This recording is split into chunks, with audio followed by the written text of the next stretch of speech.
Je suis très ému les amis pour cette nouvelle vidéo de l'année 2021. Et oui, souvenez-vous, le 6 juin 2019, c'est comme ça que tout a commencé avec Petite Montre entre amis sur une IWC portugaise, 7 jours de réserve de marche. Merci Laurent, tu seras à jamais le premier. Mais aujourd'hui, c'est Nicolas que j'accueille avec l'une des IWC, si ce n'est la IWC la plus reconnaissable, la IWC portugaise chronographe.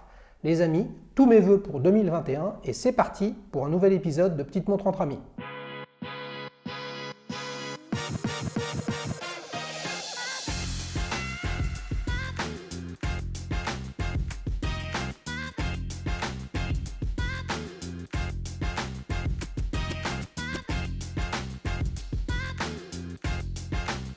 Salut Nicolas, Bonjour Xavier, ça va? très bien et toi? Tous mes voeux. Pareillement, bonne vœux à tous. T'as passé de bonnes fêtes? Excellente fête de fin d'année, un bon réveillon, un bon 31. Et nous voilà, la boucle est bouclée avec la première émission de la portugaise d'il y a 2 ans. Eh ben Nous oui, voici. et oui les amis, vous avez compris, je vous avais souhaité mes voeux de façon un peu décalée en vous racontant que finalement les ambassadeurs ultimes des marques, c'est vous qui venez en parler. Eh ben voilà, 2021, on commence avec un nouveau modèle qu'on n'a jamais vu. Tu nous la montres cette plaisir. portugaise chronographe là? Avec plaisir. Beau bracelet, est-ce que je peux l'essayer? Eh ben, fais-toi plaisir, par contre, au niveau poignet, Ah, je vais tu pas vas peut-être pouvoir la avoir passer. un petit souci. Tiens, je te passe celle-ci. Merci beaucoup. Magnifique. Donc c'est la portugaise chronographe, cadran crème on va dire, Ouais, argenté. index et aiguille dorée. C'est ça, exactement, tout à fait. Tu l'as depuis combien de temps? Je l'ai acheté en fin août 2019. Oui. Donc juste avant le lancement de la nouvelle version avec le Calibre Manufacture, Oui. le 79 355, ou non 69 355 si je ne me Ouais. trompe pas. ou Ouais, je crois que c'est ça. 79 C'est 355. série 69, ouais. Ouais, c'est ça, exactement. Et en fait, je l'ai acheté d'occasion. Je l'ai acheté sur Chrono 24, si on peut citer. C'était Joaillerie Royale, donc des Belges, nos amis belges. Un petit coucou à nos amis belges. Je sais que- Et oui, il y en a beaucoup sur la chaîne. Plein d'invités de Belgique sur Dual Time, les amis. Il y en aura d'autres que tu n'as pas encore vus. D'accord. Du coup, je l'ai acheté d'occasion, elle date de 2014. Ouais. Alors pourquoi d'occasion? Alors c'est la première et la seule montre que j'ai achetée d'occasion. Et la seule du coup que j'ai achetée sur Chrono 24. Pourquoi d'occasion? En fait je suis collectionneur et donc, du coup j'ai quelques autres montres. Et je me suis dit que c'était le temps de passer entre guillemets, de passer le pas. Et surtout des IWC portugaises, on en voit je dirais à l'appel sur Chrono 24 ou même sur d'autres sites à des prix, on ne va pas diviser par deux, mais on va quand même avoir une belle réduction par rapport au prix d'origine. Et du coup, voilà, c'est ces deux raisons-là qui ont fait que j'ai craqué Ouais. sur de l'occasion. Ouais, mais donc c'est l'occasion qui fait le larron, on va dire. Il y en a pas mal et Mhm. tu pouvais l'acheter moins cher que le tarif neuf Tout à fait. d'époque. Mais c'est quand même un modèle qui te plaît, rassure-nous. Oui, Ouais, bien sûr. bien d'accord. sûr. En fait, je suis dans une logique de collection multimarque. Oui. C'est-à-dire qu'en fait, j'aime bien avoir un modèle de chaque marque. D'accord. Sauf une marque où j'ai plusieurs modèles. C'est une marque un peu fétiche. Ouais. Mais sinon, ouais, j'aime bien avoir un modèle par marque. Et quand j'ai commencé à collectionner, en fait, au départ, j'étais plutôt dans une logique d'avoir un modèle, mais un modèle un peu original. Pas forcément, je voulais pas le modèle que tout le monde ait. Par exemple, D'accord. si j'avais commencé par IWC, quand j'ai commencé à collectionner, je pense que j'aurais pas pris une portugaise. Ouais.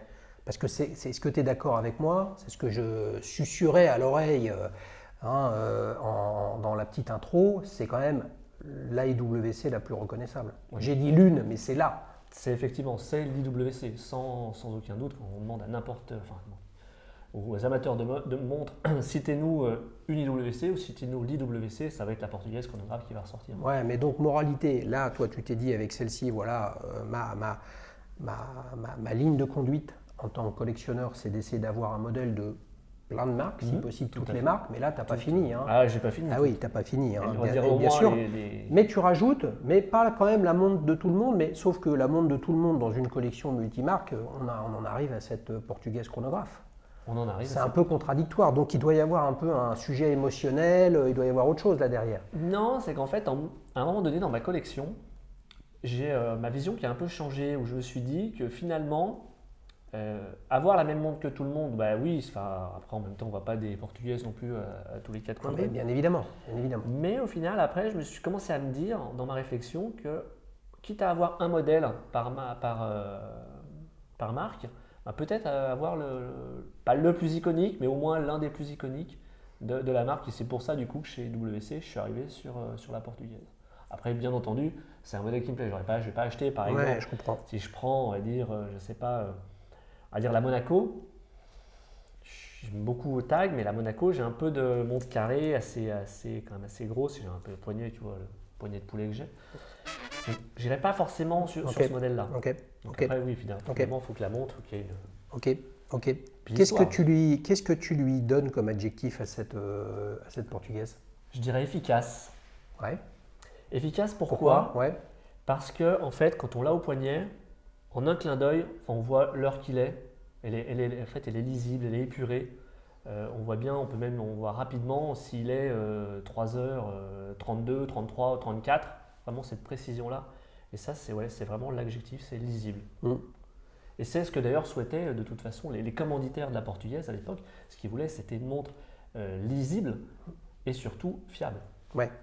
Et donc, à l'époque, 1939 de Tout à mémoire, bien sûr, Laurent nous a raconté aussi ça dans le premier épisode de Petite montre entre amis, je le disais tout à l'heure, commandé en fait.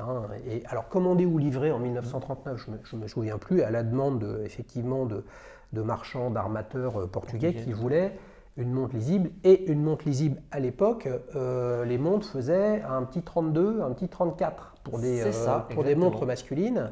Et là, c'est un modèle qui, à l'époque, n'était pas un chrono, Non.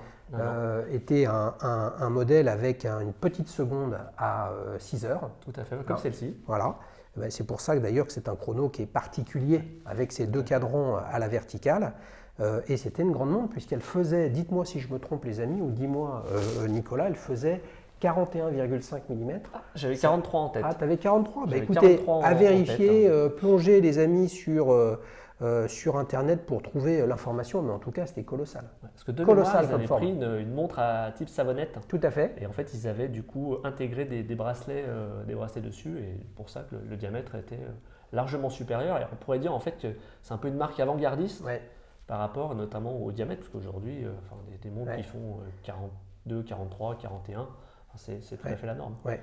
Alors les amis, pour le coup, ça me rappelle quelque chose. Il y avait tout juste 10 épisodes d'enregistrés dans Petite montre entre amis et j'étais en contact avec un invité qui finalement n'est pas venu, mais j'espère qu'il reviendra. S'il se reconnaît, je t'attends. Il est du Pays de Gex, en face de la Suisse, et il voulait venir avec une montre à coque. Donc là, on a les montres de poche. Une autre philosophie. C'est vrai qu'elle est super lisible. Elle a une autre caractéristique que je revois dans la portugaise de Laurent et qui est dans toutes, c'est une carrure extrêmement fine qui fait que pour un modèle de cette taille, il y a un cadran qui est énorme à l'intérieur. Là où si on prend une plongeuse par exemple avec une grosse lunette, le cadran est tout petit par rapport à la taille de la carrure. Alors qu'en diamètre, on va avoir l'impression que celle-ci est beaucoup plus grosse, oui. Alors qu'en fait on a le même diamètre que sur la nouvelle Submariner. Est-ce que tu te souviens ce que Laurent avait utilisé comme adjectif et qui a marqué l'histoire de la chaîne? Élégante? Eh oui, souvenez-vous les amis, c'est à cause de Laurent, dites-lui, c'est à cause de Laurent que vous ne pouvez plus utiliser élégante parce qu'il l'a utilisé dans le premier épisode. C'est vrai. Je dis c'est vrai, mais chacun voit midi à sa porte. Je suis embarrassé de ne pas pouvoir la passer correctement, tellement j'ai un poignet différent du tien, mais c'est pas grave. Quel est le petit détail que tu aimes sur cette montre? Le petit détail que j'aime, c'est cette lisibilité, cette clarté, cette lisibilité, voilà, cet aspect épuré. C'est vraiment ça qui fait que je suis vraiment fan de cette montre. D'accord, ok. Là, elle est en index et index horaire en chiffres arabes, et puis on reconnaît les aiguilles-feuilles dorées. La trotteuse, grande trotteuse en acier bleui. Qu'est-ce qui fait que tu l'as choisie justement avec cette dimension alors je ne sais pas si c'est en or ou si c'est du plaqué or ou autre chose, ou du laiton par Pour exemple. moi, c'est plaqué or, mais je ne Ouais, suis pas sûr à 100%. mais qu'est-ce qui fait que tu l'as acheté, enfin tu l'as choisi comme ça plutôt que peut-être un petit chouïa plus sobre avec des index, on va dire, en acier classique? Alors en fait, en termes de version, au départ, j'avais hésité entre trois versions. Donc celle-ci. Mhm.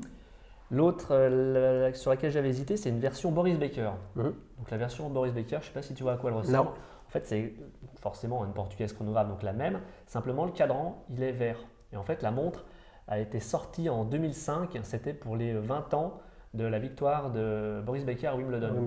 Qui était à l'époque, enfin même c'est encore d'actualité d'ailleurs, qui a été le plus jeune vainqueur de Wimbledon. Je crois qu'il va avoir 17 ans. Cadran intégralement vert. Intégralement vert, tout à fait, avec derrière l'effigie de Boris Baker et marqué Wimbledon.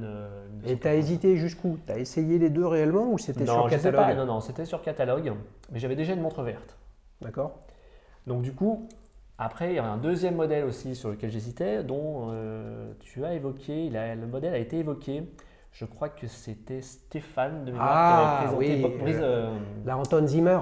Exactement, avec sa Hulk, et qui effectivement était propriétaire. Il expliquait qu'il avait une Anton Zimmer. Ouais. Et j'ai beaucoup hésité en fait. Donc, le modèle cadran noir, sous cadran blanc. Exactement, donc ce qu'on appelle le panda inversé. Mmh. Et en fait, j'en ai toujours pas d'ailleurs, je rêverais d'avoir, peut-être un peu un grand mot, mais j'aimerais bien avoir un jour une montre panda ou panda inversé. J'ai longtemps hésité et après je suis pas fan de la couleur noire. J'ai des montres noires, mais très très peu. C'est pas quelque chose qui m'a, même dans les, tu vois, vestimentairement, du bleu marine, oui. Et du coup finalement je suis parti sur celle-ci. Elle existe aussi avec les chiffres bleus, mais pareil, j'ai une autre montre qui se rapproche où il y a déjà les aiguilles bleues, les chiffres bleus. Et du coup voilà. Au final, par élimination, je comprends ce modèle. Ok, je comprends. Tu l'as acheté d'occasion, donc en 2019. Exactement. Elle datait de 2014. 2014, ok. Combien tu l'as acheté? 4 600 €. 4 600 €, alors que, ouais, pas mal. Alors que le tarif neuf, avant qu'il ne passe au calibre manufacture, était à 7 900, quelque chose comme ça? Un peu en dessous, il me semble, on était à 7 750, quelque chose comme ça. Avec le nouveau calibre, il est passé, je crois, à 7 850. Elle a pris 100 €. Enfin, elle n'a pas fait un gap. Ouais. Tu en as parlé tout de suite du fait que cette montre maintenant était équipée d'un calibre manufacture IWC. Tu en as parlé tout de suite, c'est-à-dire que quand tu as acheté celle-là, tu savais que la nouvelle portugaise chronographe allait sortir? Non, il y avait des rumeurs, mais il n'y a rien de certain à ce moment-là. Et après, c'était pas quelque chose auquel j'étais attaché. Pour moi, la portugaise, c'est le Valjoux 7750. Et c'est l'histoire de la portugaise, il est né comme ça. Et pour moi, la portugaise, c'est... Portugaise chronographe. Portugaise chronographe, oui, bien entendu. C'est avec le Valjoux 7750. Après, le fait, voilà, ils ont mis un calibre manufacture. Pour moi, ça change pas. Non, ça change absolument rien du tout. Ouais. Mais je vais le chauffer un peu, les amis, quand même, parce que c'est un sujet de fond, cette histoire. Figure-toi que j'ai un autre abonné de la chaîne qui m'a contacté et qui a la IWC portugaise avec le calibre manufacture. Ouais. Et je lui ai dit, mais parce que je le pense. Je le pense à 99%, le petit 1% pour vous chauffer et pour vous répondiez à ce sondage, qui revient à ce que vient de dire Nicolas. Une portugaise avec un calibre manufacture, portugaise chronographe, pardon. C'est pas vraiment une portugaise chronographe, quoi. Et donc je lui ai dit à cet invité, écoute, choisis une autre montre dans ta collection parce que je veux que la portugaise chronographe qui vienne sur la chaîne soit avec le Valjoux 7750 pour que justement ça suscite le débat. Et d'ailleurs, on le sent bien, la masse oscillante qui tourne, qui fait du bruit. C'est vraiment caractéristique du 7750. Oui, bien sûr, une robustesse phénoménale. Et moi, ce dont j'ai envie de vous faire réfléchir, c'est que IWC sort comme ça, là, comme ça. Un calibre manufacture, plus de 15 ans après le lancement du modèle, comme ça, là. La raison, elle est quand même pas simplement parce que comme ça, c'est que ETA ne veut plus en fournir à Richemont. D'accord, et que Valjoux, ça appartient à ETA, et ça fait 10 ans que Hayek a informé le marché et les autorités helvétiques que le système historique qui a construit l'industrie horlogère, qui fait qu'il y a des fabricants d'ébauche et des fabricants de mouvements qui fournissent toute l'industrie, etc., à un moment ou à un autre, il allait falloir que ça s'arrête pour des questions concurrentielles. Donc, il y a un côté d'innovation et de R&D qui est top, parce que sortir un nouveau calibre, ce sont des investissements colossaux, mais ce n'est pas non plus super spontané comme démarche. D'ailleurs, il suffit de voir le nombre de calibres manufacture qui voient le jour chez tout un paquet de marques qui, pendant des décennies, n'en ont pas fait. La raison, elle est là, c'est que quand le principal fournisseur ne fournit plus, on est quand même dans l'embarras. Un peu comme dans la Formule 1. Un peu, c'est un peu pareil. Je veux dire, Williams, qu'est-ce qu'ils font s'ils n'ont plus de moteur, quoi? C'est ça. Tu vois, il n'y a pas beaucoup de motoristes en Formule 1. Ok.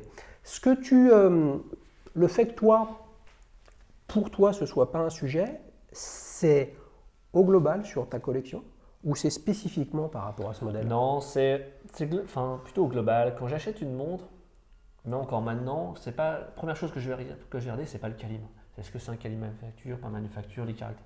Je veux dire, le premier, on en revient, je pense, c'est 90%, je pense, des personnes. Ce qu'on va regarder, c'est le design. Bien sûr. C'est le design. Après, premier critère de choix. Après, il va y avoir la notoriété de la marque. Est-ce qu'on aime, on n'aime pas. Après, il y a des marques qui divisent, d'autres qui rassemblent. Après, chacun aussi a son histoire personnelle. Et après, effectivement, après, ça va être les puristes ou les gens qui seront vraiment dans la technique, ou la personne qui veut ouvrir sa montre et puis la regarder, ou l'entretenir lui-même. Peut-être que oui, lui, il fera attention à ça. Mais sinon, je pense que ce n'est pas forcément ce qu'il y a le plus important, à mon sens. Ouais. Il y a peut-être un autre sujet quand même que toi, tu n'abordes pas parce que ce n'est pas ton truc, mais il y a le sujet de l'investissement. C'est-à-dire que je pense que beaucoup de gens, probablement à raison, une montre avec un calibre manufacture peut-être a un potentiel de différenciation par rapport à des modèles concurrents et donc de valeur patrimoniale qui est intéressante. Regarde, ce modèle-là, grosso modo, à quelques centaines d'euros, avec ou sans le calibre manufacture, il est entre, on en a parlé, 7 800 et 8 000 euros, et tu l'as acheté 2 fois moins cher. Alors, ouais, mais elle a 5 ans. Une montre mécanique comme ça, les amis, c'est pour la vie. Donc, qu'elle ait 5 ans, 10 ans ou 1 an, voilà. Ça. Donc, ça veut quand même dire qu'une portugaise Valjoux chronographe, ça vaut la moitié du prix neuf. Donc, tu t'imagines, celui qui l'achète neuf, quand même, il peut se dire, voilà. Et je serais curieux de savoir, donc, tu sais quoi, Nicolas? Je crois que tu reviendras sur la chaîne dans quelques années pour qu'on puisse faire l'analyse comparée des courbes de tarifs d'occasion des portugaises chronographes Valjoux versus portugaises chronographes manufacture. Avec plaisir, et surtout en fait c'est quelque chose qui va s'analyser sur du long terme. Là je vais faire le parallèle avec mon domaine d'activité qui est les marchés financiers. On va vraiment raisonner sur le long terme, mais si on se replace dans l'histoire, on regarde on va dire une Rolex Oyster Quartz, il y a encore quelques années, personne n'en voulait. Bien sûr. Personne ne les regardait. Et aujourd'hui, ça monte en flèche. Donc aujourd'hui, dire finalement prendre une portugaise avec un ETA Valjoux, il y a la décote, ça ne va pas forcément prendre de la valeur. Dans 10 ans, dans 15 ans, dans 20 ans, je ne sais pas. Bah oui. Moi, j'aime beaucoup cette comparaison. Je ne sais pas si dans Recto Verso, dans tes autres passions, on allait parler de marché financier. Je ne pense pas, mais c'est pour ça que je réagis. Souvent, les amis ont dit la bourse, c'est le meilleur placement sur la durée. Mettons de côté que ce soit vrai ou que ce soit faux. C'est une affaire de cycle. Il y a des hausses, il y a des baisses, il y a des cracks, il y a des points aberrants, etc. Le sujet, c'est la tendance. Donc toi, ce que tu dis simplement, c'est que peut-être que dans 10 ans, le marché se dira « Non, mais elles sont superbes, ces IWC portugaises calibre manufacture. » Mais la vraie, elle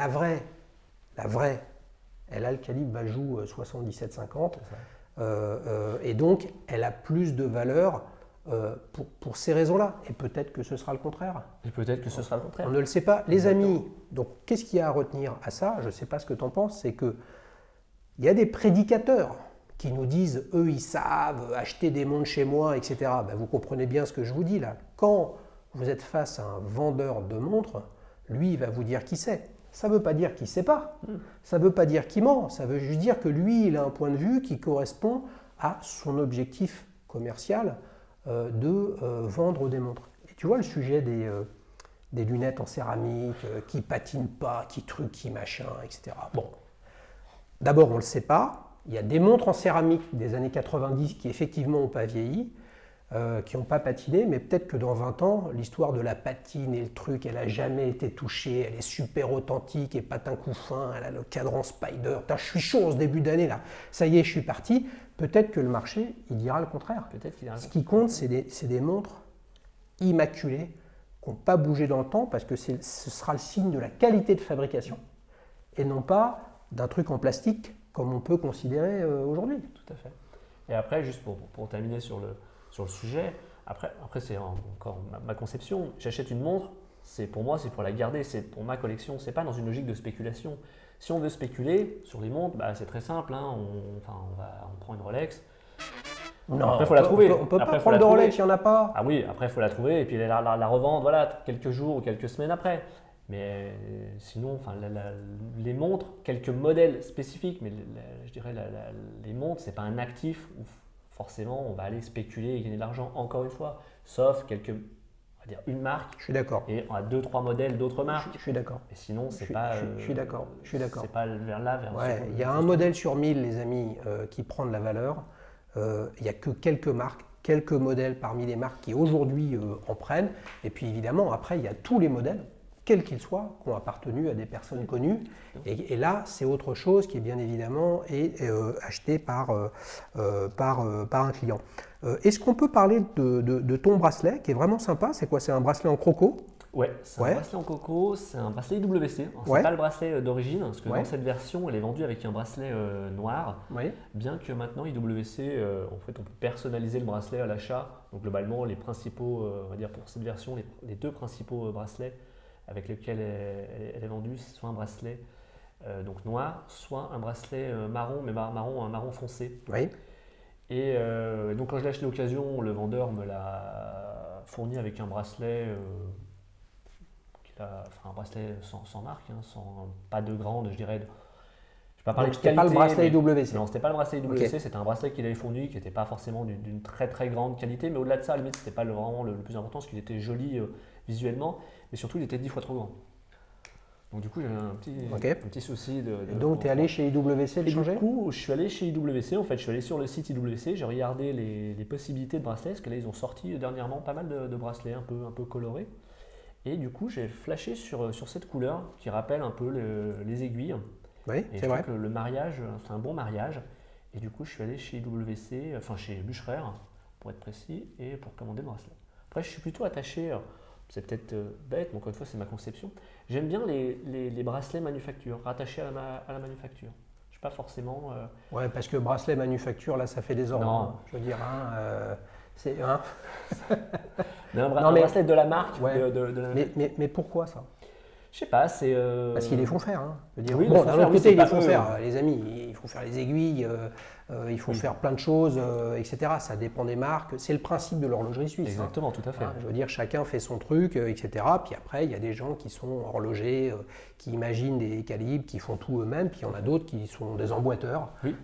Et ça va pas plus loin. Donc le bracelet a toujours été une pièce rapportée, quoi. Tout à fait. Donc qu'est-ce que ça te fait, toi, qui écris, tu vois, c'est l'expérience client quand tu vas en boutique?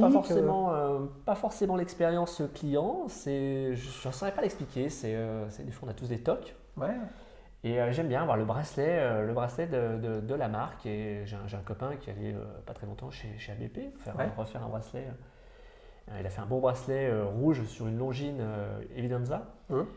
Ça rend super bien, mais je sais pas, je préfère un bracelet de la. Enfin, c'est idiot, je sais pas. Mais non, il n'y a pas de. C'est ça l'émotion. Hein. On a tous nos petits problèmes, sinon on ne serait pas problèmes, sur la chaîne. Exactement. Les amis, voilà. Donc Nicolas, lui, son problème, c'est qu'il a besoin d'un bracelet de la marque, etc. Donc tu as une boucle déployante. Je crois que sur la nouvelle, la boucle déployante a évolué de mémoire, a été un peu plus fine, etc. C'est quand même pas l'aboutissement le plus ultime, hein, cette boucle hein, avec un seul déployant comme ça, pas de bouton, il faut appuyer sur le logo. Et puis ce que je trouve pas terrible, les amis, dites-moi ce que vous en pensez. Ne hurlez pas, je ne vais pas lui déchirer son bracelet, je ne fais que la même chose que lui, les amis.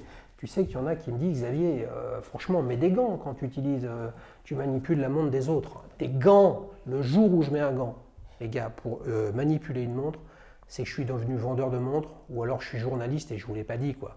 Mais c'est juste pas possible. Une montre, ça se manipule, ça s'utilise, ça vit, et là, elle risque rien. Tu es d'accord? Exactement. Bon, ça, là, ce système-là qui consiste à devoir tirer dessus. Attention, tu vas l'arracher. Aïe, aïe, aïe, aïe, aïe, ouf, il m'a fait peur.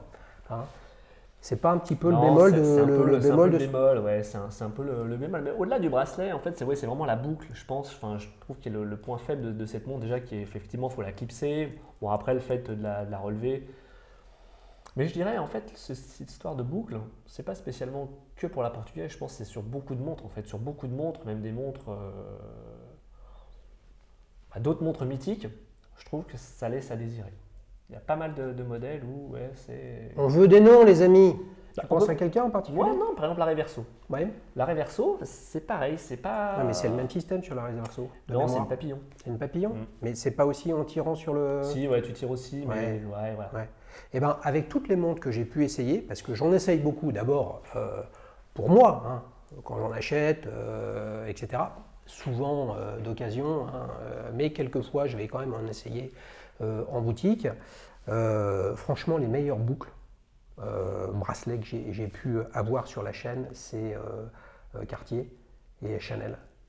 Sur la Chanel J12, là, il y a un système qui est fait d'élasticité, pas aimanté parce que ça ferait des ordres dans une montre, etc. Mais qui fait que ça te plaque bien le poignet, etc. C'est vraiment intéressant. Mais encore une fois, c'est pas le métier historique des industriels, des manufactures horlogères. Il n'y a pas de honte à être un industriel de l'horlogerie haut de gamme, hein, où à un moment ou à un autre, les montres sont assemblées à la main. Ça fait de ça une manufacture. Hein. Ne vous méprenez pas, les amis, quand je dis industriel de l'horlogerie. Je la regarde, la trotteuse tourne, elle est belle. J'ai remarqué en faisant les prises de vue que la petite trotteuse à 12 heures était d'une couleur ou d'un matériau différent de la petite trotteuse à 6 heures. Effectivement, elle est en couleur bleu, je dirais bleu marine. Ouais. Il faut regarder avec le grossir. J'avais jamais remarqué. C'est toujours comme ça ou c'est spécifiquement sur ce modèle? C'est toujours. Enfin, après sur le modèle en version, sur la version avec les chiffres bleus, je ne saurais pas te dire de quelle couleur sont les aiguilles, mais en tout cas sur la version avec les chiffres dorés, oui, la trotteuse est bleuie. Eh ben, c'est une belle montre avec des boutons poussoirs très sobres, très faciles à utiliser. Bon, probablement d'une étanchéité proche de pas grand-chose. Hein, c'est pas du tout son ADN. Mais en tout cas, tu peux appuyer sur les boutons facilement, sans avoir à je dévisse une fois, j'appuie, je revisse, je dévisse, je rappuie, je revisse. Effectivement. Hein, c'est quand même voilà, c'est ce qu'on appelle un chronographe habillé. Hein, et qui probablement n'est pas plus utilisé comme chronographe qu'un chronographe de sport ou de sport automobile. Hein. Tu n'utilises pas le chronographe. Jamais. Non. Voilà, jamais. Pour autant, tu laisses tourner la trotteuse comme je le fais là? Non, jamais non plus. Jamais non plus? Non, jamais non plus. Ah, tu crois que je l'ai abîmé en l'utilisant? Je vais passer chez Busserer juste après. Ah, écoutez, c'est beau. J'appuie sur le bouton ici à 2 heures et à 4 heures pour la remettre à zéro. C'est parti pour la séquence souvenir. Alors, tu disais tout à l'heure que tu avais une collection de montres. Hein. Tu te qualifiais d'ailleurs toi-même comme collectionneur. Ça commence à combien de montres un collectionneur? Je pense qu'à partir de 2 montres, tu collectionnes. Après, il y en a qui vont en avoir 5, 7, 10, 15, 20, 300. Après, chacun voit midi à sa porte. Après, il y a une question de budget. Parce que aussi, mais on peut avoir plein de montres. Il y a l'envie, il y a ce qu'on souhaite et puis ce qu'on peut avoir. Bien sûr. Tu as démarré comment? Alors en fait, j'ai toujours eu des montres hein, depuis tout petit. La première, je m'en souviendrai pas, mais la toute première, je m'en souviendrai pas. La première dont je vais me souvenir, c'est une Casio. En fait, j'ai été élevé au Casio. C'était les Casio avec 2 boutons devant où tu pouvais enregistrer les numéros de téléphone à l'époque. Donc c'était pratique. J'avais 10 ans, donc c'était un enregistrement vocal? Non, un enregistrement tactile? Non, pas tactile. Tu enregistrais en fait avec les boutons. Tu faisais défiler les chiffres 0, 1, 2, 3 et tu pouvais enregistrer un numéro de téléphone. et tu mettais le prénom de la Ça, personne. ça me dit absolument rien. C'était dans les Mais années. c'est ça qui est passionnant parce que pour le coup, je ne savais pas que ce genre de choses existait. Ouais. C'était un peu même après la montre calculatrice, c'était pas la montre calculatrice, c'était un peu dans le même esprit si tu veux, mais tu avais juste 2 boutons devant et avec tes 2 boutons, tu faisais défiler les chiffres et les lettres. Donc c'était une époque quand même, les amis, C'était les années permettez-moi, 90. où ça servait encore à quelque chose. Exactement, avoir un numéro, enfin on ne connaissait pas, à moins de retenir les numéros. Non mais de c'était téléphone. début 90, mais c'était avant l'apparition des téléphones mobiles. Oui. Donc Exactement. le sujet c'est comment je mémorise mon téléphone. Donc là, tu devais avoir une carte France Télécom alors. Ta carte pour pouvoir téléphoner. Oui, on avait et tous puis après, tu te connectes. les cartes téléphoniques, bien sûr, on les collectionnait même les cartes téléphoniques à l'époque. Donc ça, c'est la première montre dont tu te souviens. Donc Ouais. c'était une montre à quartz avec un écran LCD. Exactement, tout à fait. Voilà. Ta première montre à aiguille. Alors Tu te souviens de après, celle-là je l'ai cassée celle-ci et ma maman m'a prêté une de ses montres, une montre automatique, une Jerka. Je sais pas si c'est pas connu, c'est pas. C'est quoi, français, c'est suisse? C'est suisse. Ouais. Donc elle me l'avait prêté et donc c'était une plongeuse et j'aimais pas les montres à aiguille. Rapidement, tu t'es bien soigné dessus. Je me suis soigné, ouais. Et rapidement je lui ai rendu. Je fais non, c'est pas possible. Donc j'ai eu une Casio que j'ai encore d'ailleurs. Rebolote, Casio, mais cette fois classique. Juste ce qui était pratique, c'était qu'on pouvait. Il y avait une très grosse lumière quand on appuyait, ça flashait, comme genre avec mes montres, c'était bien. Je pouvais regarder la montre l'heure la nuit. Ouais. Et c'était à 20 ans, ouais, c'est ça, à 20 ans, je suis passé sur des montres à aiguille. J'ai une Festina que j'ai gardée 4-5 ans. Et quand j'ai commencé à travailler, j'ai voulu me faire plaisir. Mais en fait, à l'époque, je ne concevais pas de mettre beaucoup d'argent dans une montre.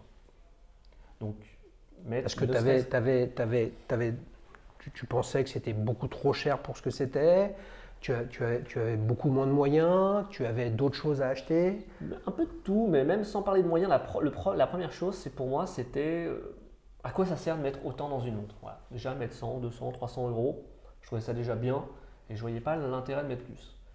Et donc, je me suis acheté une Tissot PRC 200, ou 250, non 200, cadran bleu. Et en fait, pourquoi je me suis acheté ce modèle-là? Parce qu'à l'époque. Donc, tu avais déjà un petit problème avec le bleu, quoi. Ouais, j'aime beaucoup le bleu. J'avais un de mes profs qui avait une Navitimer Breitling. Et en fait, j'ai flashé sur ce modèle quand j'étais étudiant. Donc, c'était mon responsable pour mon mémoire. Donc, je le voyais quand même assez souvent et je la voyais de près. Et donc, je me suis acheté cette Tissot-là parce qu'elle lui ressemblait. Alors, c'est pas. Enfin, vous allez rigoler, mais c'est pas tout à fait la même chose. Mais quand on regarde grossièrement, effectivement, c'est des montres à aiguille bleue, chronographe, bracelet métal. Et ça me faisait un peu penser à cette Navitimer, c'était une Navitimer 1 qu'il avait, cadran bleu bien sûr. Et du coup, voilà, je me suis acheté cette Tissot PRC que j'ai gardée 5 ans. Et au bout d'un moment, ça me démangeait, et j'ai craqué pour ma première montre automatique qui était une. Elle était automatique? Non, elle était à quartz. Ok. Première montre automatique, Longines? Ouais, à 30 ans, une Longines rétrograde Moonphase. Que tu as encore? Que j'ai encore, bien sûr. En fait, j'ai jamais vendu une de mes montres. Et je suis pas du tout, enfin aujourd'hui en tout cas, on ne sait pas de quoi l'avenir sera fait, mais je suis pas dans une logique, j'achète une montre et je la revends. J'ai hésité à un moment donné justement à la revendre celle-ci. Et ma femme me disait, mais non, c'est quand même ta première entre guillemets, vraie montre. Et parce que je la mets moins souvent que les autres. Parce que je l'ai portée, au début, j'avais que celle-là, donc forcément, je la portais tout le temps. Et à la réflexion, non, je pense que. Voilà, je souhaite effectivement garder mes montres. Si un jour j'ai besoin d'en vendre une, peut-être. Mais en tout cas, je ne voudrais pas une montre pour aller en acheter une plus grosse. Ouais, donc forcément, plus tu en as, moins tu les portes. Et là, les amis, souvenez-vous de Toy Story. À un moment ou un autre, Woody, il est délaissé, quoi. Il y a tellement de jouets que le gamin, il ne joue plus avec Woody le cow-boy. Et bien là, la Longines de Nicolas, c'est Woody. C'est ça. Et ouais, elle est malheureuse, donc peut-être que tu viendras nous la présenter avec grand plaisir. Dans un Street Watch, par exemple. Tu considères que moi, je vois 2 démarrages en fait. Un truc qui est très où il y a une sorte de filiation. Alors pas une filiation paternelle, mais une filiation avec ton maître de stage. C'est-à-dire qu'à un moment ou un autre, il y a une rencontre, il y a un souvenir, il y a un truc qui est marquant, et puis il s'avère que c'était une Breitling, mais ça aurait pu être n'importe quoi d'autre. Mais il s'avère que c'est une Breitling. Où tu vois l'impact de cette Breitling de façon. Et d'ailleurs, pas où tu vois, mais est-ce que cette Breitling, elle a un impact encore aujourd'hui? Basiquement, je dirais, cette portugaise chronographe, c'est un chrono comme une Navitimer. Tu as un petit faible pour les chronos? Non. Non. Non, parce que j'ai que 2 chronos, dont la Navitimer, du coup j'ai forcément craqué à un moment donné. Ouais. Et Et la portugaise. ouais, c'est Ouais. les deux seuls chronos Ouais. que j'ai Ouais, alors. sur les 10. Ouais, ok, donc c'est pas cette partie filiation avec Breitling, mais à quel moment tu es venu, puisqu'au tout début, quand tu as parlé de ton chronographe IWC, tu disais que le positionnement, le résumé du positionnement de ta collection, c'était un modèle de, entre guillemets, chaque marque. À quel moment c'était venu cette idée-là? C'est venu quand j'ai acheté ma deuxième montre, enfin entre ma deuxième et ma troisième montre. En fait, c'est à ce moment-là où je me suis dit, parce qu'après je me suis intéressé à beaucoup de modèles, déjà même pour le moment où j'ai acheté la Longines, je regardais beaucoup de modèles, déjà la Navitimer, et en fait c'était psychologique. Je ne voyais pas à l'époque, je crois qu'elle coûtait 5 000 euros, 4 000 euros, je ne me souviens plus à peu près dans ces tarifs-là. La Longines devait coûter 2 fois moins cher, et c'était psychologique. C'est pour ça aussi que je suis allé sur Longines. Après il y a d'autres raisons, hein, parce que Longines était très présent dans le monde des Jeux Olympiques, du ski. Et en fait, je suis très fan des sports plutôt Jeux Olympiques d'hiver, fan de ski. Donc, c'était un peu sentimental. Et à cette époque, Longines était aussi partenaire de Roland Garros avant Rolex. Et c'était une montre atypique. Je voulais aussi une montre vraiment atypique. Et elle correspondait en tout point. Et du coup, quand j'ai acheté après ma deuxième montre, entre la deuxième et la troisième, où je me suis dit, quitte maintenant à regarder, pourquoi pas effectivement voir élargir vraiment d'autres marques et délaisser peut-être, pas délaisser, mais les marques que j'avais déjà pour explorer. Et après, j'ai voulu aller plutôt me concentrer sur les modèles iconiques. C'est bon ça. Là, vous le voyez les amis, avec Nicolas, on a un homme libre. Il n'est pas prisonnier des dogmes, il n'est pas prisonnier de la com, des marques, etc. Franchement, il a beaucoup de chance parce que tout te plaît en fait. Chaque marque, c'est pas un refouloir ou un centre d'intérêt. C'est que si la montre te plaît, en termes de design, tu vois un intérêt et tu te dis pas c'est mieux, c'est moins bien, c'est plus réputé, c'est plus si. C'est la diversité qui t'intéresse. Si je devais résumer la chose, tu vois, j'aurais aucun scrupule à acheter une Tudor. Je suis fan de Rolex, j'ai des Rolex, mais j'ai aucun scrupule à aller acheter une Tudor. Dernièrement, il y a la Tudor Royale qui est sortie, qui, je sais pas, elle est peut-être pas décriée, mais c'est un modèle considéré comme entrée de gamme, hein, avec un mouvement ETA à l'intérieur. Le modèle me plaît et j'aurais pas d'état d'âme à aller, peut-être que je l'achèterai un jour, mais à me prendre ce modèle, c'est pas parce que c'est une Tudor que je ne prendrai pas une Tudor.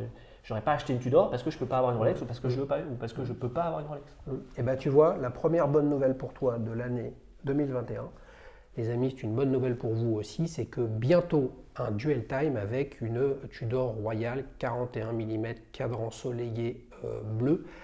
Et je crois d'ailleurs que l'invité, si je me souviens bien, est de Chambéry, la mode Cervelex, etc. Puis-je le qualifier de régional de l'État comme toi, voilà, à Annecy. Il est chaud, notre ami Nicolas. On enchaîne pour le quiz. Merci à toi. Alors, les amis, j'ai dû expliquer à Nicolas qu'il n'avait pas de chance parce que ma femme m'a offert un bouquin sur l'histoire d'IWC.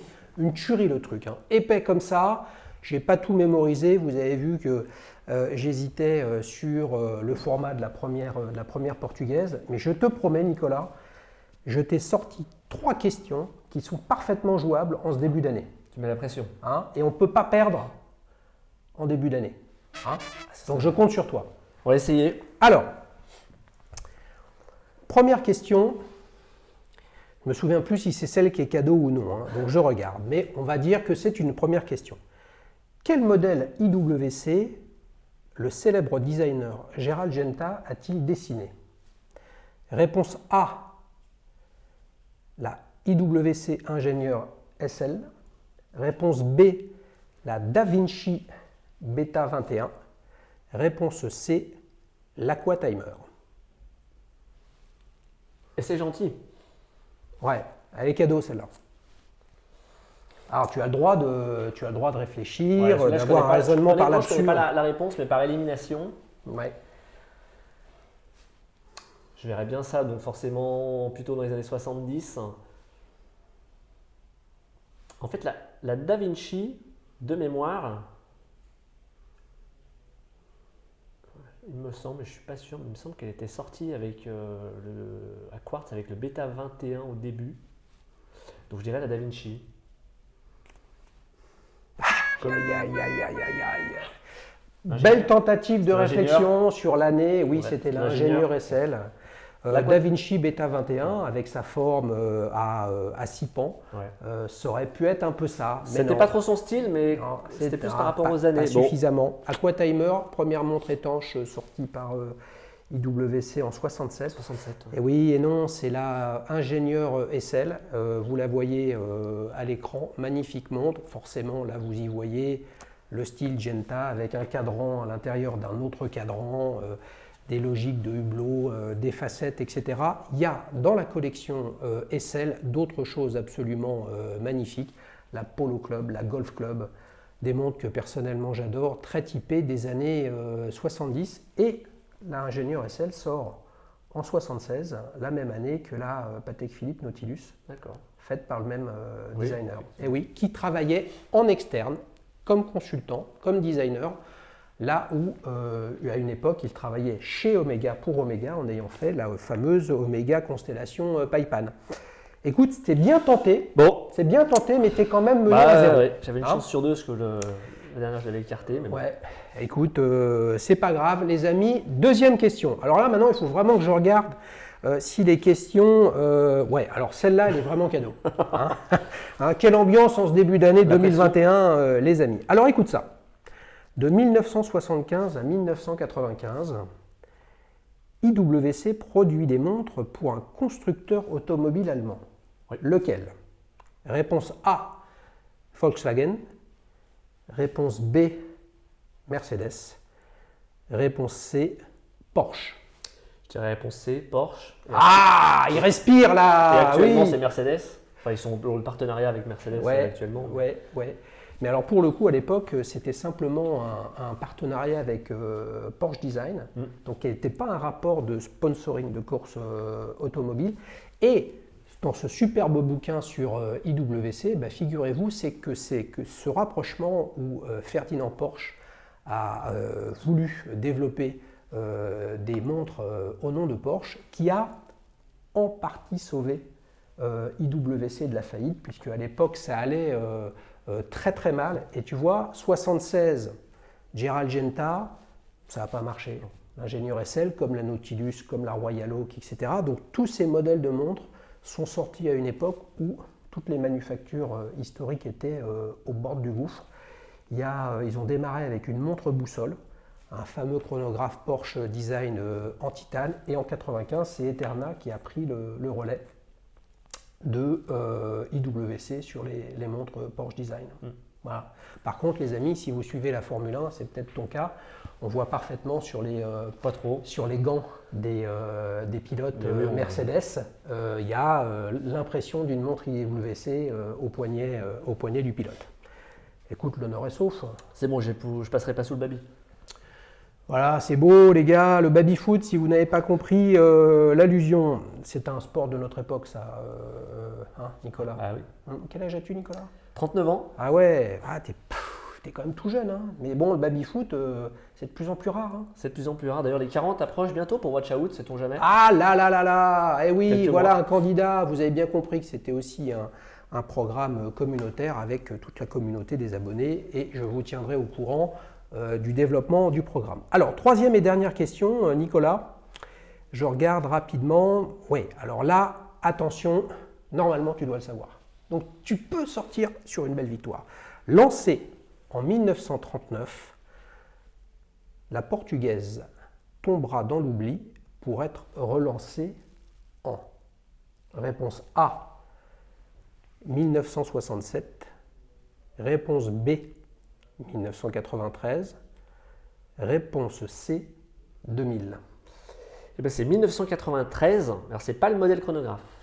C'est le modèle. Je sais pas comment ils ont appelé, portugais. C'est ça, à l'identique. Belle réponse de Nicolas.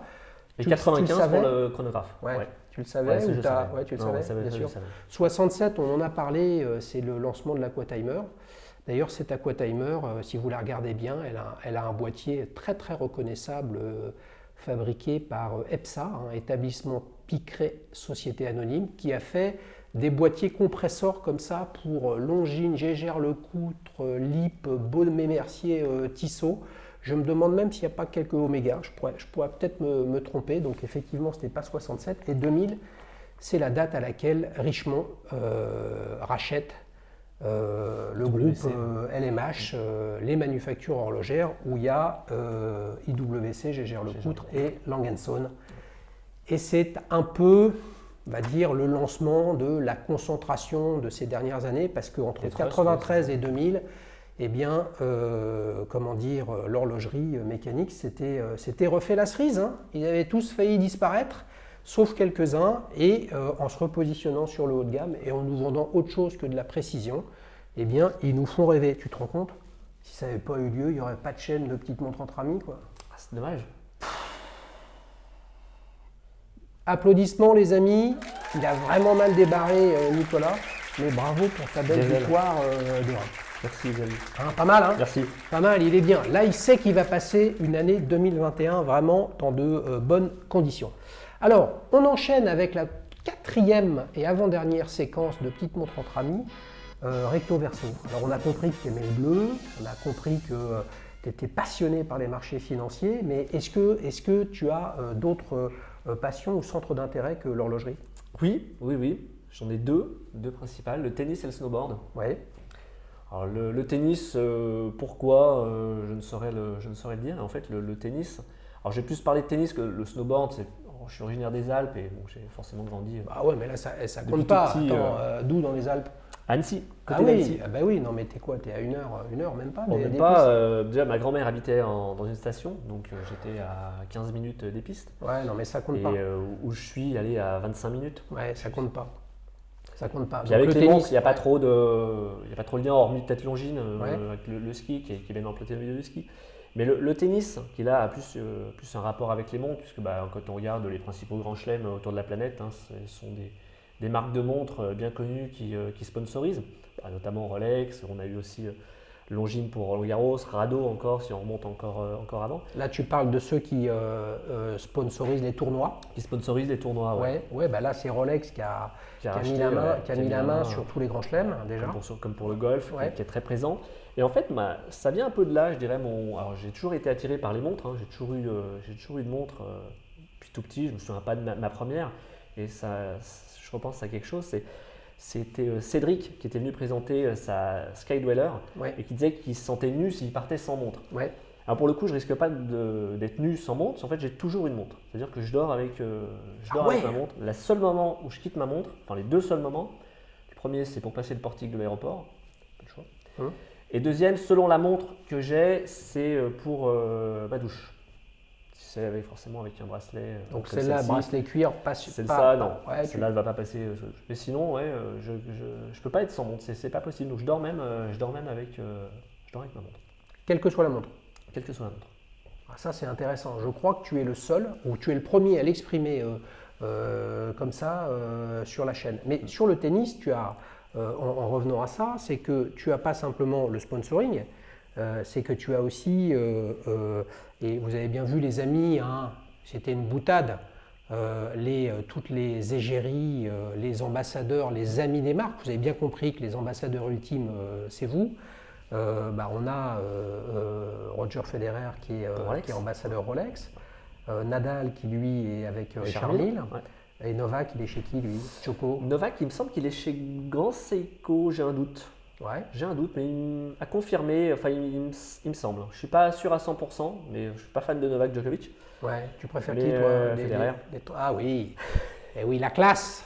J'ai grandi, j'ai le même âge que lui, il a le même âge que moi, on a le même âge que lui, peu importe.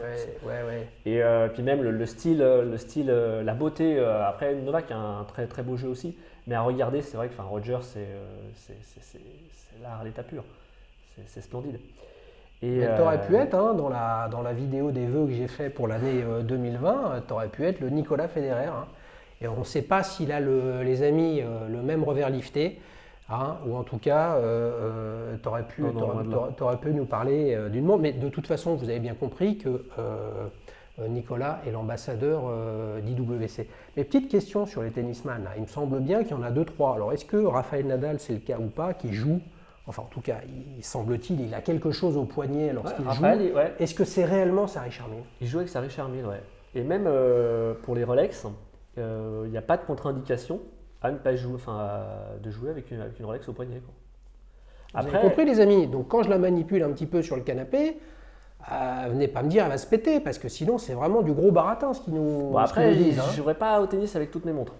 Mais parce qu'il y en a certaines où les mouvements sont quand même moins en tout cas réputés, moins solides, où ce n'est pas des montres sportives. On prend les gènes de Lundre Verso, c'était pour jouer au polo. Donc c'est quand même des mouvements qui sont faits pour encaisser des chocs. Pareil sur les Rolex qui ont des mouvements quand même très solides. Alors, je ne montre pas la Rolex, mais en tout cas sur les mouvements qui restent très solides, alors ils te disent bien, quand tu prends une Rolex, il est déconseillé d'aller au hammam avec, c'est la seule chose. Sinon, plongée, ski. Et moi, je pense quand même qu'il y a une autre nuance. Tu vois, tu parlais de Bucherer tout à l'heure. Voilà, tu joues au tennis avec ta montre, avec ta Rolex. Tu vois, elle a un problème. Tu te pointes chez Bucherer. Bon, ça va être un peu compliqué. Roger, tu vois, il pète sa Rolex en jouant au tennis. Il passe un coup de fil. Tu vois, en Suisse. Roger ne joue pas avec sa montre, par contre. Oui, Raphaël, Roger remet sa montre une fois qu'il lève le. Raphaël, il appelle Richard et il lui dit écoute, est-ce que tu peux me changer mon modèle et puis on va lui changer. Donc c'est pas non plus. C'est la différence entre l'ambassadeur de la vie réelle et puis les égéries effectivement qui nous font rêver, qui n'aimeraient pas, les amis, avoir les mêmes coups de tennis que Federer, Nadal ou Djokovic. Bien évidemment, ça c'est essentiel. Et puis après, j'ai un revers à une main. Je porte ma montre à la main gauche. Je suis droitier, donc en même temps, ma main gauche au tennis. Et ben voilà, les amis. On enchaîne sur la dernière séquence de ce petite montre entre amis, ta prochaine montre. Donc là, tu nous as dit que tu étais collectionneur. Tu as vu, pour rester dans la ligne éditoriale de petites montres entre amis, je ne t'ai pas trop creusé sur ta collection de montres. Tu en as combien J'en ai 10. Tu en as une dizaine. Eh oui, mais les amis, on vieillit et Nicolas n'échappe pas à la règle. Bientôt, il va avoir 40 ans. Donc là, est-ce que tu es en train d'aiguiser les couteaux et de faire chauffer la carte pour t'offrir un cadeau pour tes 40 ans? Eh bien écoute Xavier, c'est Noël. C'est pas Kurt Klaus qui est passé, petite référence, c'est Santa Claus qui est passé. Donc il y a quelque chose qui est passé pour Noël. Il y a quelque chose qui est passé pour Noël. Donc du coup, ce sera pas celle-là. Tu me fais deviner? Je te fais deviner. Alors, vas-y, je t'écoute. Allez, 2 indices. Le premier, sa sœur jumelle est passée dans une de tes émissions. Sœur jumelle, émission déjà passée. Là, on est chez Tudor Rolex. Là. Deuxième indice. Ah non, ça veut dire que j'ai faux. Ça veut dire que tu as faux. Ah, la sœur jumelle est... Ok, d'accord. Deuxième indice, 1931. Là, tu fais référence. Attention, je vais te bluffer.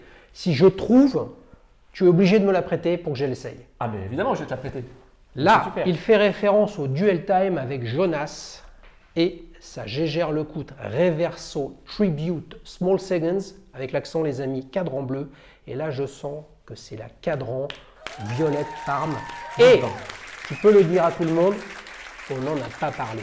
Il m'a dit qu'il avait une petite surprise. Je croyais que c'était sa première montre. Et non, c'est celle que tu as eue pour Noël. Ah oui!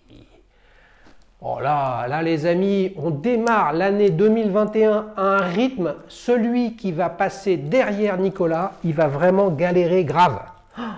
Ah ouais, là... Attends, mais si tu avais 39 ans tous les jours, t'imagines quoi. Alors 40 bientôt, donc ce sera la prochaine pour le coup. Magnifique. Avec effectivement le même bracelet, là, avec ses coutures. C'est un partenariat avec un cellier... avec c'est ce qu'expliquait Jonas. Ouais, je me souviens plus du nom. J'ai pas plus creusé que ça sur mais j'imagine que je vais pas pouvoir l'essayer. Ah ça va être compliqué, non, au niveau du poignet. Est-ce qu'elle passe? Attention, il ne faut pas que j'appuie trop fort parce que ça pourrait la péter quand même. Non, elle passe pas. Ouais. Ah ouais, c'est vraiment très très beau. Très très très beau. Voilà. Et là, pour le coup, tu vois, en fait, cette montre-là, en fait, elle allie déjà le fait que je souhaite une montre qu'on ne voit pas sur tous les poignets, parce qu'en cadran lit de vin, je pense pas qu'on en voit beaucoup. Et surtout d'avoir le modèle iconique, du coup reverso. Ah bah oui, là, il alliait les deux. Je sais pas si... Mais c'est-à-dire en bleu, elle est magnifique aussi. Ouais. J'ai eu l'occasion d'essayer aussi. Ce que j'ai regardé tout de suite en la retournant, hein, c'est ce traitement... soleillé, c'est pas soleillé, voilà. C'est vraiment, c'est vraiment superbe. Ouais. Ça, là, honnêtement, tu as le droit de dire que c'est élégant. Hein. C'est magnifique. Je dirais pas élégant, mais c'est magnifique. Très très belle montre. Avec un look intemporel. Et puis pour le coup, là, tu as un cadran, je veux dire, avec des aiguilles. C'est lesquelles d'aiguilles, ça? C'est les aiguilles dauphines? C'est non, une sorte de glaive. Petit glaive. Ouais. Non, attends, glaive, c'est pas comme sur une Cartier-Temps, tu sais, avec un tout petit triangle au bout. Alors que là, je dirais. Enfin, je sais vous pas. nous direz, les amis, non, avec ce petit doute, elle est vraiment, vraiment très très belle. Ça, c'est quoi? C'est le grand modèle, moyen modèle? C'est le grand modèle. Voilà. Je la manipule. Alors, pour le coup, là, je lui mets des traces de doigts. Je peux vous dire que je pense que si je mets mon doigt à l'arrière sur le fond de boîte, je peux faire la désactivation de mon téléphone avec l'empreinte, avec le fingertips. Ouais. Très très sympa. Ouais. Bah, bien sûr, ça se voit. Ouais. Puis alors pour le coup, là tu vois, tu vois ce bracelet-là, il rajoute un côté vintage, militaire, robuste. Tu sais que je suis un grand fan de maroquinerie, donc là on est vraiment sur des choses qui rappellent la sellerie. Grand domaine de prédilection historique d'Hermès. Tu as des tranches qui sont vraiment très très bien finies. C'est beau. Je lui ferai un seul reproche à ton bracelet quand même, c'est qu'il est cousu à la machine. Et c'est vrai que dans cette gamme de prix, on pourrait imaginer quand même avoir du cousu main. C'est une surprise, c'est une commande, c'est un cadeau? Alors c'est un cadeau. C'est un cadeau? C'est un cadeau. Mais t'avais fait une liste? Ouais, j'avais une liste de montres. Mais tu savais que c'était celle-là? Non, en fait, pour être honnête, j'ai 2 échéances. Donc la première, c'était pour Noël. Pour Noël, déjà parce que c'est Noël premièrement, mais aussi je change de poste là dans les semaines qui viennent. Un peu un tournant professionnel, un peu et puis avec tout ce qui se passe par rapport au Covid, tout ça, j'avais envie de me faire plaisir. Voilà. J'ai fait aussi un petit cadeau à mon épouse et je voulais pour moi quelque chose qui marque le coup. Et donc j'avais une liste, j'avais la Cartier Santos en tête qui avait été présentée par Romain, mais en cadran bleu. Et celle-ci. Et finalement j'ai hésité les deux, j'ai essayé les deux. J'ai longuement hésité, mais celle-ci je la regarde depuis qu'elle est sortie, depuis le SIH 2019. Et du coup je me suis dit allez hop, c'est celle-ci et voilà. Et pour mes 40 ans, d'autres modèles en tête aussi. Celle-là c'est clairement, je veux dire, elle a tout l'ADN d'une Reverso avec ce petit côté vintage. Et pour le coup, c'est vraiment la Reverso, alors que la Santos, effectivement, dont Romain est venu parler. D'ailleurs, c'est Romain Gyllenhaal. Vous avez compris que c'était un cousin éloigné de Jack Gyllenhaal. Si vous n'avez pas vu la vidéo sur les vœux 2020, on peut se poser la question, est-ce qu'une Cartier Santos, ou une Cartier d'ailleurs avec un cadran bleu, est-ce que c'est bien une Cartier? Tu vois, c'est difficile pour eux. Ils sont tellement cadrans, blancs, émaillés, enfin toujours très très clair, aiguille glaive pour le coup, bleuillis, chiffre romain, que s'il n'y a pas ça, on peut se demander si c'est une Cartier. Alors que là, on ne se pose pas la question sur le fait que ce soit une Reverso. C'est vrai, et à contrario, tu vois, si un jour je vais sur une Cartier, sur une Santos, ou pourquoi pas une Tank, mais plutôt une Santos, je suis quand même plus attiré par le bleu, parce que j'ai pas certes c'est la Cartier. La Cartier, c'est effectivement c'est cadran blanc, les chiffres romains. Alors par contre, pour les chiffres romains, je suis pas dans la même équipe que toi. Donc ça veut dire, les amis, que Nicolas aime bien. J'aime bien les chiffres. J'aime bien les chiffres arabes. J'aime bien juste les index. J'ai pas de parti pris en fait. Okay. Sauf que ma première montre, je voulais des chiffres. Ma première vraie montre, je voulais des chiffres romains. Ça, c'est un autre toc. Et du coup, oui, la Cartier, effectivement, l'ADN, c'est effectivement ces cadrans blancs, c'est les chiffres romains. Et là, je reviens un peu il y a quelques années en arrière, où quand je voulais une montre, ou même comme celle-ci, je veux un modèle iconique, mais pas forcément celui que tu vas retrouver sur tout le monde. Et c'est vrai que la Santos en cadran qui a un bleu qui est quasiment noir, hein, parce que selon l'exposition, bah oui, on peut dire que c'est peut-être pas vraiment une quartier, mais ça correspond peut-être à mon ADN, ou à ce que je souhaite, bien sûr. ou à ce que je recherche. Et c'est Bien moins sûr, voyant bien aussi. sûr, ouais. Effectivement, la quartier, tu vois direct, boum, c'est la quartier. Enfin, moins voyant. Je ne sais pas si voyant est le bon terme, c'est moins reconnaissable. Moins reconnaissable. Ouais. Moins Ouais. reconnaissable. Ouais. C'est le bon terme. Ouais. C'est ça, Ouais. c'est clair. Bah, en tout cas, entre cette donc quartier Santos que tu n'as pas eu, celle-ci et la IWC chronographe portugaise, tu es plutôt dans un style de montre. Hein. Peut-être un jour on parlera de toute ta collection dans un battle avec un collectionneur, mais plutôt des modèles, on va dire, discrets. Voilà, pas forcément tape à l'œil, etc.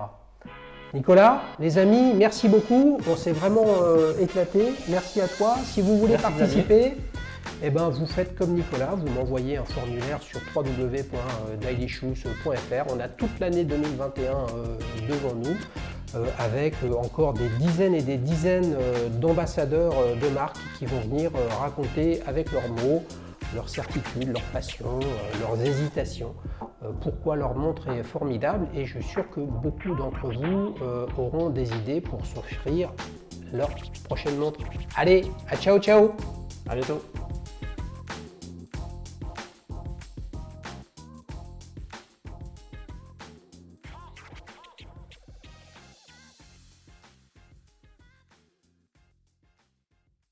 Salut Olivier. Nicolas. Merde. Je le mettrai dans le bêtisier, c'est trop compliqué. C'est pas grave, Bernard.